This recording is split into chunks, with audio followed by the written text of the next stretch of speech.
Aris number 28, Raymond Advance, please come in. Raymond. Mayor Elaine, may kanya-kanyang pagkilos ang mga senador para matulungan ang mga kababayan nating biktima ng 7.8 magnitude na lindol sa Mindanao. Sa panig ng Senate New Majority, sila ay magtutungo sa General Santos City at Sarangani bukas. Kinabibilangan nito ni na Acting Senate President Sherwin Gatchalian, Senador Juan Miguel Mig-Zubiri, Senador J.B. Ejercito at Senador Erwin Tulfo. Pero posible pa daw madagdagan yung kanilang bilang kung sino pa ang available na sasama sa kanila. Si Senador Erwin ay magdadala ng bigas na nagkakalaga ng 1 milyong piso, makatuwang yung iba't ibang mga non-government organizations at private organization. Sabi ni Senador Erwin, dahil siya ang chairman ng Committee on Social Justice, Welfare and Rural Development, ay kailangan alamin nila kung ano pa yung ibang pangailangan ng ating mga kababayan na napinsana ng lindol at kung paano sila matulungan. Samantalang si Senador J.B. Ejercito naman bilang chairman ngayon ng Senate Committee on Finance ay alamin ang halaga ng pinsala at kakailanganing pondo para sa repair at reconstruction ng iba't ibang mga infrastrukturang nasira dahil nga sa lindol. Ito ay bahagi na dahil ang sabi ni Senador Erwin sana o dapat ngayon sila pupunta pero nauna silang naabisuhan na si Pangulong Bongbong Marcos ay magtutungo doon kaya hindi sila pwedeng maaaring sumabay kaya bukas ang kanilang grupo magtutungo doon. Una nito kahapon na mayor ay inanunsyo ng kanilang grupo na yung isang buwan nilang sweldo na nasa average na 300,000 pesos bawat isa, yun sa 12 new majority block ay kanilang idodonate para sa mga nasalanta ng lindol doon sa Mindanao kaya kanilang hinihimok ang minority group naman na sumama sa kanila bagamat kahapon ay may inalabas na report ang kampo ni Senador Alan Peter Cayetano na siya pa rin ang nag-claim na siya pa rin ang Senate President hanggang ngayon ay nagpunta na sila doon sa Davao kasama ang kanyang kapatid na si Senador Pia Cayetano at katuwang yung ibang mga konsehal doon na nagdala ng tulong doon sa mga nauna ng nasalanta ng bagyo.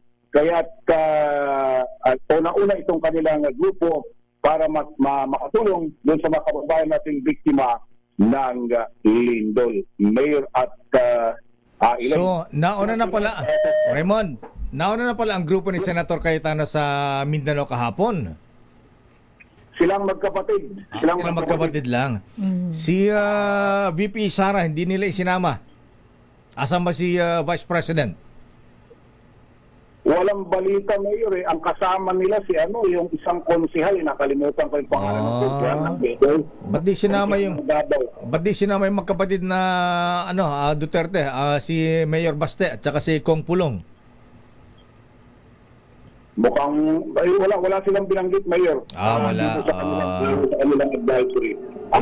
Parang ang nilagay nila konsehal yung kanilang nakasama na nagpunta para mamahagi naman ng tulong doon sa area. Alam, bakit? Walang coordination. Ayan, sana mas maganda impact pagkakasama si VP Sara. Ayan, si Attorney Man Scarpio, second gentleman. Si Kong Pulong, ayan. Tsaka si Basti, kaysa magtapon ng basura doon sa tanggapan ng DNR. Ayan. Dapat mamigyan ng ayuda doon sa Jensen at Sarangani. Ayan. Di ba? Baka may usapan sila. Hindi sumama ng personal, Mayor. Si Senator Alan saka si ate, namigay ba sila ng tig 10,000? Ayun lang. Basta sabi, namigay naman daw sila ng tulong. Hindi na sari-sari. Hindi ko nakita kung hindi binanggit kung naibigay yung binabanggit niya. Sana mas maganda kung tig 10,000 yung mga nasa kalsada. Sabi, salamat, tinupad ni Senator Allen yung kanyang pangako ng eleksyon. 10,000, eto na. Ala pa rin. Nung last kahapon ang napanood namin naka FB Live, si Senator Robin naglalagay ng mga pera sa sobre yung kanyang mga staff. Aba. Mamigyan ng ampaw, Ayan. Financial. Saan nakalagay? Sa maleta? Sobre lang. Sobre lang. Siyempre, karton karton niya nakita ko. Karton. Si Senator Joel Villanueva, kailan lilipat sa kabila? Ay, wala pa. Alam mo, kung ano yung kwento-kwento maririnig natin, Mayor, hanggang kwento pa lang yan eh. Ganun ba? Malalaman natin yan kapag sila ay nagkaroon ng tulong. Ang pagkakabanggit, baka kung mayroong maayos yung listahan ng mga batas sa kanilang aprubahan at kung yung schedule, baka the soonest, baka hanggang next week magkaroon ng special session para makonvene pati yung commission on appointment dahil nga ihahabol daw nila yung pangako ni Senador yung acting Senate President Sherwin Gatchalian, ihahabol nila yung promotion ng mga sundalo, yung mga matataas na opisyal.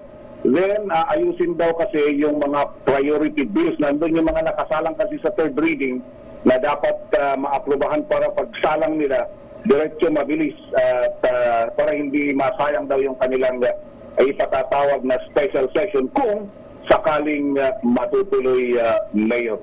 Ayan, akala ko naku, din natin natanong si Manang Milky, kung advice ni Congressman, Brother Eddie Villanueva sa anak na si Senator Joel. Kailan ba i-consulta ito sa ating mga kapatid sa JIL? Ayan. O silang mag-ama na lang mag-uusap? O kailangan wag plunder? Ayan. Nag-meeting daw yung Council of Elders, Mayor. Talaga. Sabi ko na nga ba At anong consensus? Ano na pag-usapan? Wala pang... wala pa. Nalaman natin kung anong may kainatnan na Mayor. Kala ko sabihin huwag mong pansin si Marcoleta. Ayan. Siya na lang mag-isa dun. Bahala na si Jeannie. Ayan.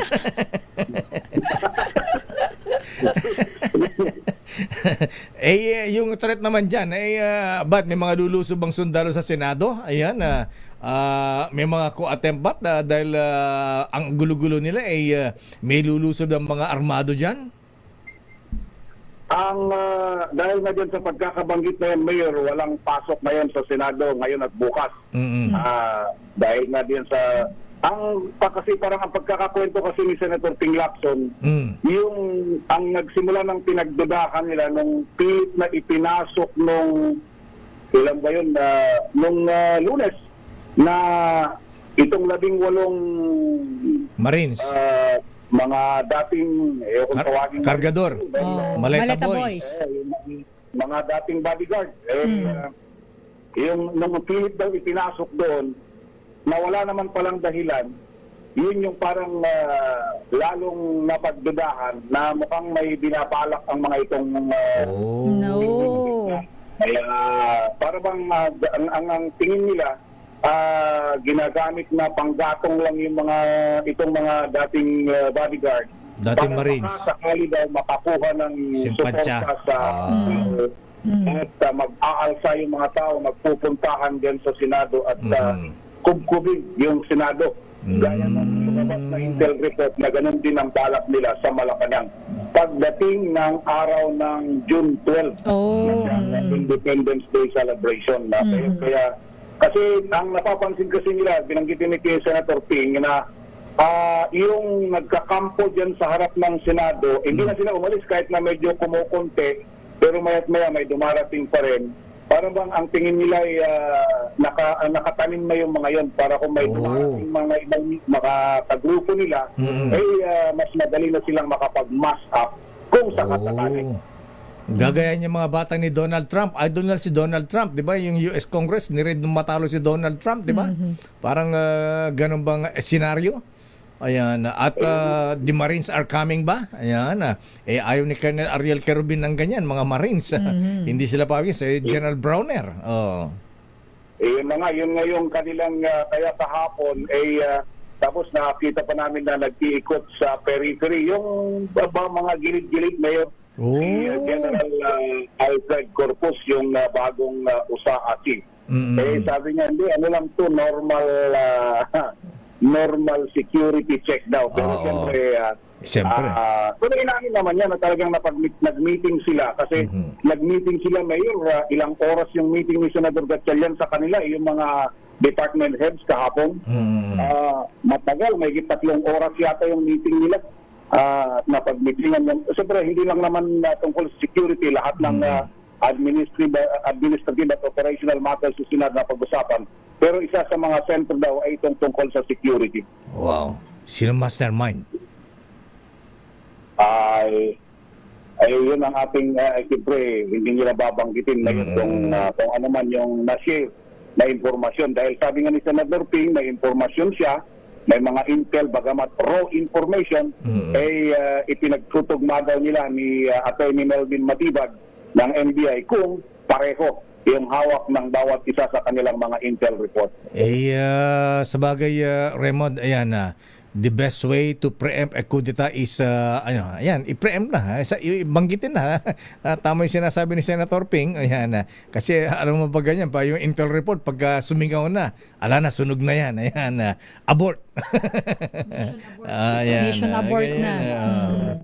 Yung pagkakabanggit niya, yung time na ginamit niya, umabot na sa battalion level. Kapag mayor, medyo may concern na yung mga... So sabi naman niya, ay binabantayan na daw ng mga kanilang, yung leadership ng armed forces, binabantayan na yung mga ganitong klase ng mga dissatisfaction ng ilang mga sundalo. Hindi lang naman yung gusto sa Senado, Mayor. Pero sa kabuuan, yung mga iba pang issues, yung corruption, ay lalo-lalo na yung matinding usapin ng flood control. Okay. Okay nga, Rod. Maraming salamat, Raymond. Ayan, God save the King. Ayan.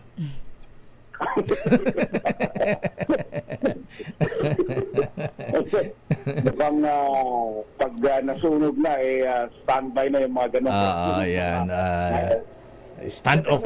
Ano ang tawag diyan? Anong military term diyan? Tawag diyan stand off ba ang tawag doon? Alin lakay? Pagkatigil, stop. Mga ganun, may military term na ganyan. Stand down, mga stand down. Stand down. Ayan, stand down. Ayan. Okay nga, Rod. Ang tabayanan natin, Mayor, dahil ayaw naman natin na mayroong hindi maganda. Ay, oo, siyempre. Ang priority sa ngayon ay matulungan yung mga kababayan natin na biktima ng lindol doon sa Mindanao. Ito si RH20, Raymond Dadpaz para sa DZRH, uno sa Pilipinas, uno sa Pilipino. Maraming salamat, Raymond Dadpaz, mula sa Magulong Senado.